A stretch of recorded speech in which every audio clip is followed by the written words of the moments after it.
हंसी जो जल्द बन गई। ये हकीकत पर मुबनी एक परेशान किन कहानी है। माँ और बाप, तवज्जो फरमाएं।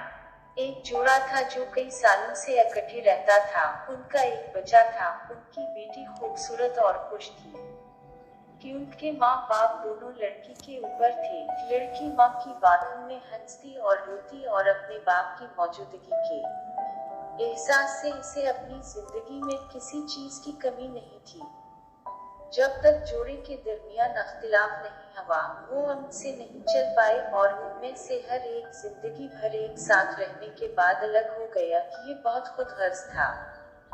माँ ने अपनी जवान बेटी को उसकी जिंदगी के लिए छोड़ दिया और बाप ने उसके गरूर की वजह से इसे छोड़ दिया। उसने तलाक दे दी। उन्होंने अपने बच्चे की जिंदगी का बिल्कुल ख्याल नहीं किया। वो एक लड़की थी और उसकी मुसीबत इसी दिन से शुरू हुई थी। वो बेसब्री थी क्योंकि वो अपनी माँ की गोद में छोटी थी, लेकिन ये उसकी हकदार बेटी की ख्वाहिश थी कि वो से महरूम था। बचपन में वो माँ की शफकत से महरूम थी और उसका बाप भी उन बापों में से था जो इसे पालते हुए शर्माते थे। काफी अरसे बाद उसके वालिद की शादी हुई और बेटी के किरदार में प्यार न देखने ने इसे मुतासिर किया। शुरू में उसने अच्छा चेहरा दिखाया और लड़की के अंधेरे दिल में उम्मीद थोड़ी सी परवान चढ़ी। वो अपनी माँ की मौजूदगी में प्यार तलाश करने लगी और पहली बार उससे माँ का लफ्ज बोला।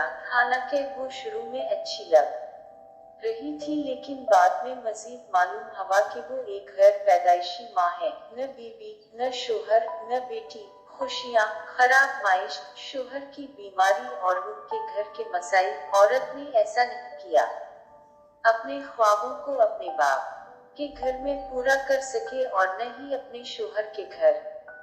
उससे बदआनवानी जन्म लेती थी। मसाइल की शिद्दत की वजह से आदमी भी गरीब था। शोहर की गैर मौजूदगी में औरत के लोग घर में मौजूद होते थे और ये सबसे बड़ी लड़ाई थी जिसमें उनकी बेटी पकड़ी गई, क्योंकि एक दिन जब न माँ थी न बाप, कोई घर में दाखिल हुआ बगैर पता चल गया। माँ ने 12 साला बच्ची की तरफ देखा। बदकिस्मती से मासूम बच्ची के साथ ज्यादती की गई।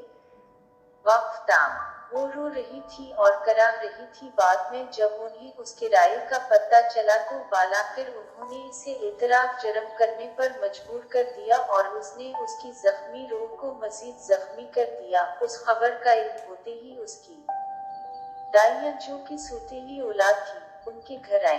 अगले दिनों में लड़ाई और झगड़े के बाद औरत ने घर से निकलने का फैसला किया। वो लड़की जिसने कभी अपनी माँ को खोने का दर्द महसूस किया था, जब उसकी माँ रखसत होने के लिए तैयार हो रही थी, रोते हुए बोली, प्लीज माँ मत करो, जाओ।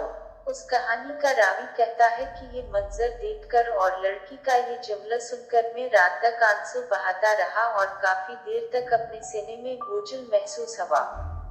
ऐसा कभी न होता अगर उनके वालिदैन अलग न होते, क्योंकि सिर्फ एक माँ और एक घरेलू खातून ही अपनी जिंदगी और अपने खानदान का इंतजाम कर सकती है। बराह करम हमारे चैनल को सब्सक्राइब करें और हमारी वीडियोस अपने दोस्तों के साथ शेयर करें।